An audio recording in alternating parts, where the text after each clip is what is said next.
রাজ্য বিধানসভায় সম্প্রতি পাস হয়েছে অপরাজিতা নারী ও শিশু সুরক্ষা সংশোধনী বিল।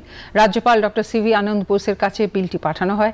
এরপর এটি তিনি রাষ্ট্রপতির কাছে পাঠান। এই বিলে কিছু খামতি রয়েছে বলে উল্লেখ করেছেন রাজ্যপাল। তার অভিযোগ, রাজ্য সরকার দ্রুত এই বিলটি পাস করিয়েছেন।